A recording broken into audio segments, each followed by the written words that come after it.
The world is watching closely, and the situation is becoming more serious by the day. What started as a regional conflict is now sending shockwaves across the global economy, and experts are warning this could turn into something far bigger than anyone expected. At the center of this growing concern is the ongoing tension involving the United States, Israel, and Iran. But this is not just about military actions or political headlines. This is about something that affects every single person: energy, food, and the cost of living. Right now, one location has become extremely critical: the Strait of Hormuz.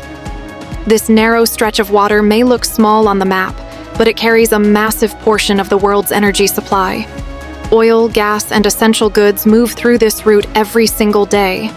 There are growing reports that movement through this key passage is being heavily disrupted. Some ships are unable to pass, others are being delayed, and many companies are becoming increasingly cautious. This uncertainty is where the real problem begins. Because in global trade, it's not just about supply, it's about reliability. When companies are unsure whether their shipments will arrive safely, costs start to rise. Insurance becomes more expensive, routes become longer, and delays begin to affect entire supply chains. According to the International Energy Agency, the situation could be more severe than past crises. In fact, the agency's leadership has warned that this may surpass the impact of both the 1970s oil crisis and even disruptions caused during the Russia-Ukraine war. That is a serious warning, because those past events changed economies, increased inflation, and affected millions of lives. And now, similar patterns are beginning to appear again. Fuel prices are already rising in several regions. Transport costs are increasing, and industries that depend heavily on energy are starting to feel the pressure. But the impact doesn't stop there.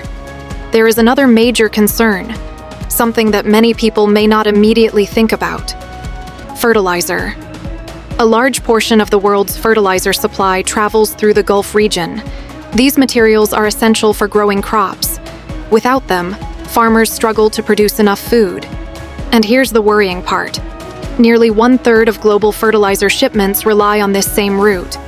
So when disruption happens, it directly affects agriculture. Farmers in different parts of the world are now facing rising costs. Fertilizer is becoming more expensive. Fuel for machinery is also increasing in price.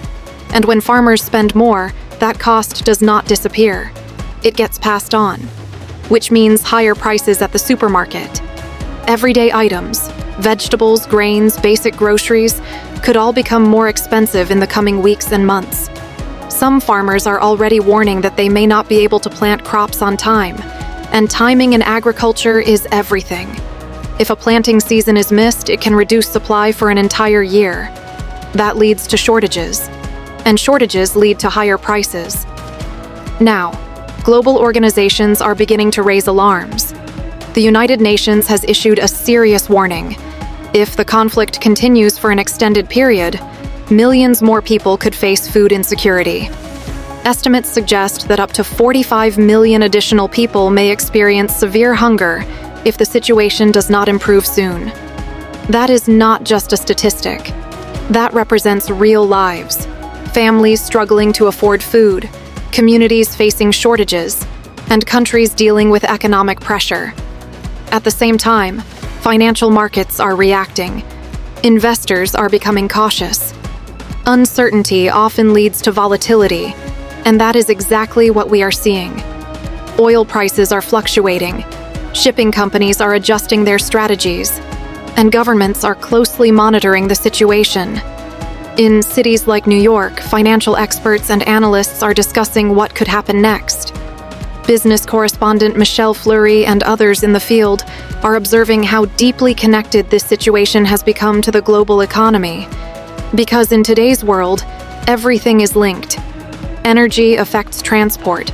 Transport affects food. Food affects daily life. And all of it combined shapes the global economy. Now the big question is, what happens next? At this stage, there are no clear answers. The situation remains uncertain. There are possibilities of escalation, but also chances for de-escalation. Much depends on decisions made in the coming days and weeks. For now, countries are watching closely, markets are reacting carefully, and ordinary people are beginning to feel the early effects. This is one of those moments where a regional issue starts becoming a global concern. So while headlines may focus on conflict, the deeper story is waiting, watching, and hoping for stability before the effects grow even stronger.